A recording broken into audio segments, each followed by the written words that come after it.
Good morning. We're gonna make coffee. In fact, it's boiling already. I'm gonna talk to you about this thing here.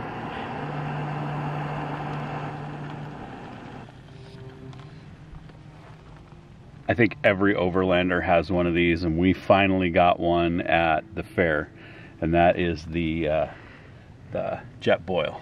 And I always thought it was kind of gimmicky. Like, there's a lot of companies out there that market things to overlanders just simply because it's the latest craze, right?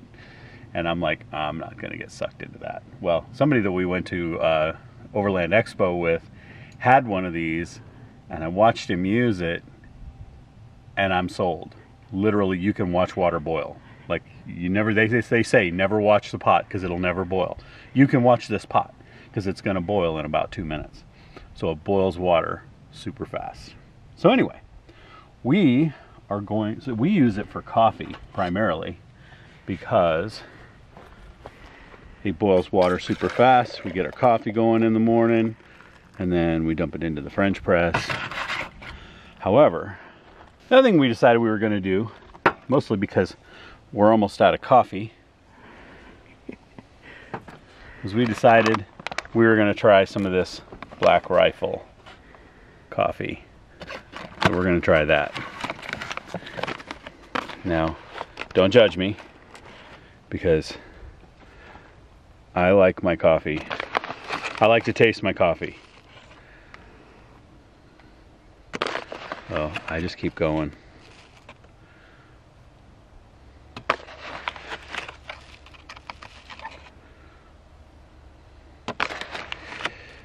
If you can see through the coffee, it's not coffee, it's brown water. All right, I'm just gonna let that sit and steep.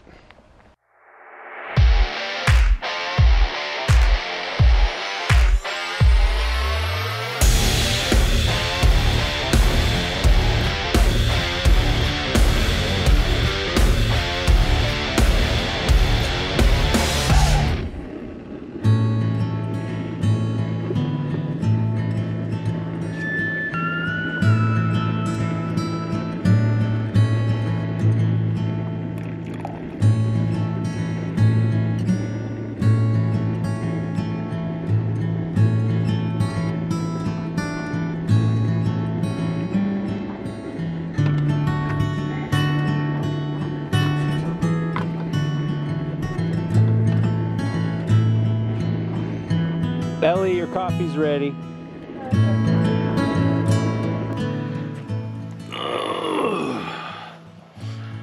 Okay, so the girls are hating me right now because they're not ready to be on camera yet. Ellie's the brave soul. Christina's over there. Ellie didn't have a choice because Michael put his chair right there. I wasn't brave. Anyway, that, again, I feel like the Black Rifle coffee and kind of hype. I've always felt like it's just coffee. It's just coffee. Why are they? It's good coffee. It's very good coffee. A little expensive for my taste, but an average day. For an average day, but for a day of waking up in the woods, totally worth it. A nice rich flavor. It's deep. Yeah. Really. It's very good. And I was worried it was gonna be because it was so dark, I wasn't gonna like it. But we also put a lot of things in with our coffee. Yeah. Do you see the color of my We definitely don't drink our coffee black. My coffee is very foo-foo. Don't judge me. You can judge. Good. We don't care. Yeah, exactly. That's true. I'm judged for many worse things than that. So anyway, we're getting an early start on today, or trying to get an early start on today. We have to sit down and have our cup of coffee in the morning. Oh, I think it's an oatmeal breakfast kind of day, so I'm not going to bore you with that. We had a lot of miles to cover today, and I'm kind of excited about this route that we're going to take. So. And we're going to cook a real dinner tonight. Yes. The plan. In camp. Yeah, that is, well, I know that's going to happen because we're going to have a day where we're probably going to be doing snacks for lunch. Right. Yeah. So that means we're going to be ready for dinner. We're going to be hungry. And I got good stuff planned. So, we're going to do another, we had a really fast setup yesterday.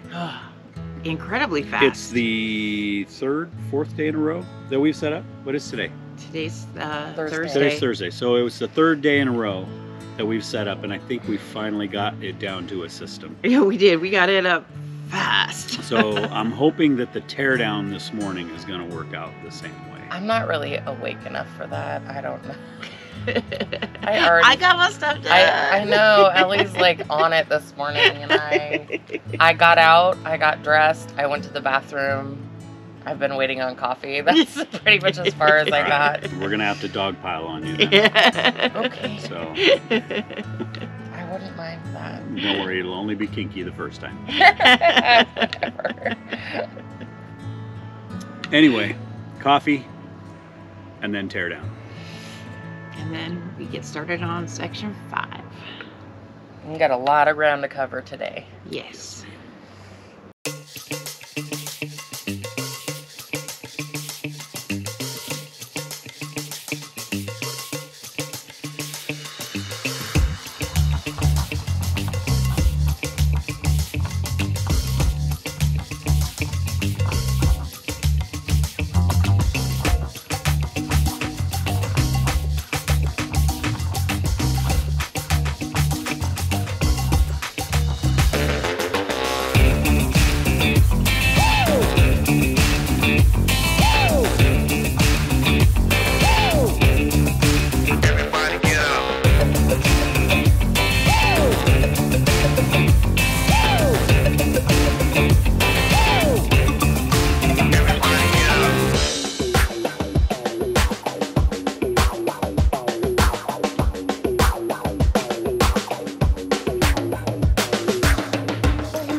Although we got a good start on Section 5 of the Oregon BDR, it was already hot and somewhat hazy from the wildfires all over the Pacific Northwest, although fortunately none near enough to our route to cause us any concern.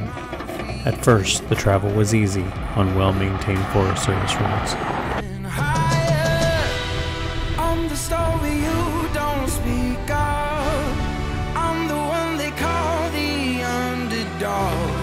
Every time the push comes too sharp, I'm climbing over you to reach the top.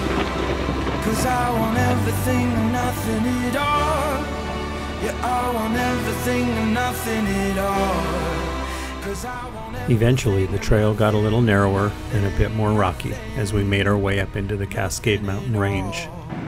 It was clear there had been a fire here at some point as the forest gave way to mountain scrub. The only wildlife we saw were the chipmunks, who scampered along the trail, scrambling back and forth across the road, marking our progress and chattering at us the entire way, no doubt impressed by such an awesome van. I will keep on moving higher. I'm the story you don't speak of. I'm the one they call the underdog. 'Cause every time the push comes too sharp, I'm climbing over you to reach the top. 'Cause I want everything and nothing at all. Yeah, I want everything and nothing at all.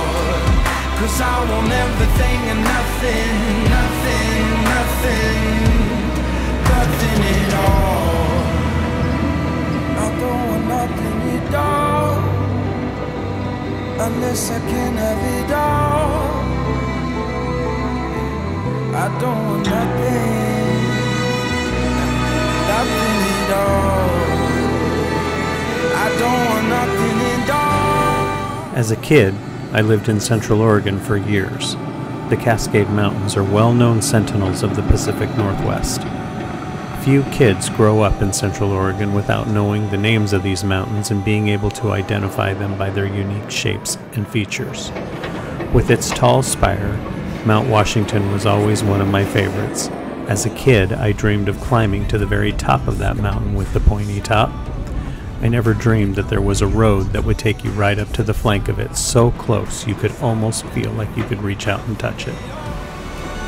Yeah, I want everything and nothing at all. 'Cause I want everything and nothing, nothing, nothing, nothing at all.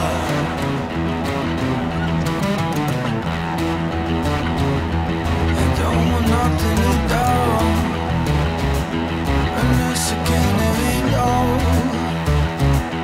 I don't want nothing at all, unless I can have it all. No, I don't want nothing at all, unless I can have it all. As we reached the more alpine portion of the trail, the road started to turn from well-maintained gravel road to soft sand, with stretches of rocky scrambles. We knew we were about to get to that more challenging portion of Section 5 that we'd heard about, but first, we discovered this high mountain lake with a gorgeous view. If it wasn't so early in the day, we might have camped here, but we had many more miles to cover this day.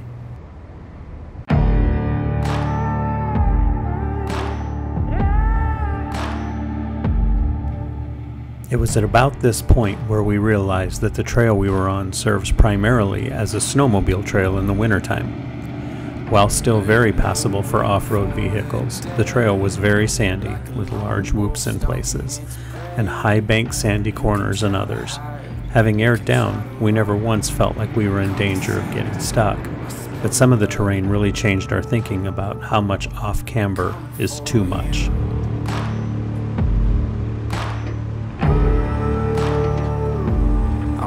For you,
And then we reached the most exciting portion of the trail.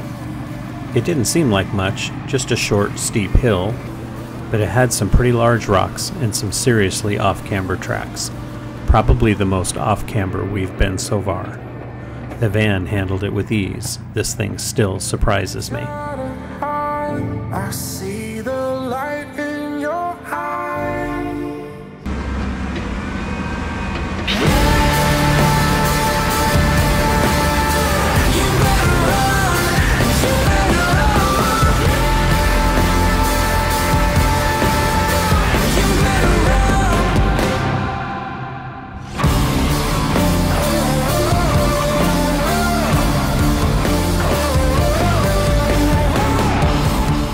From that point on, the trail got a lot easier.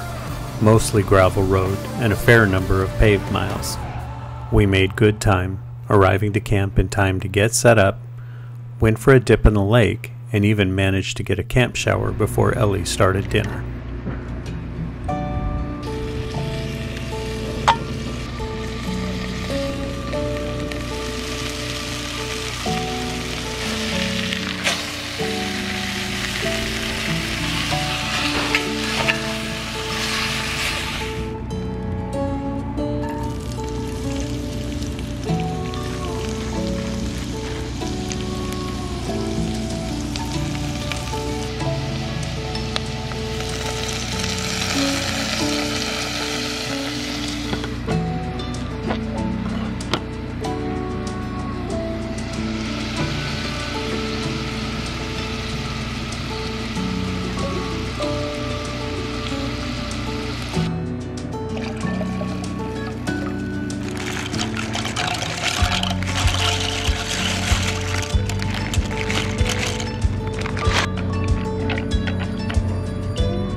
Considering, I was like, it actually feels like it's not that bad. I use my camera to see myself when I combed my hair. I was just sitting there and I'm like,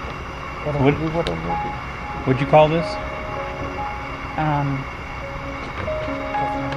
Doesn't really have a name. It's artichoke chicken pasta. Yeah. Chicken pasta, got it. Chicken pasta. I like that name better anyways. It's good. Better than you were afraid it was when I was talking about it when we were in the lake. Yes. I was feeling adventurous. It's pretty good.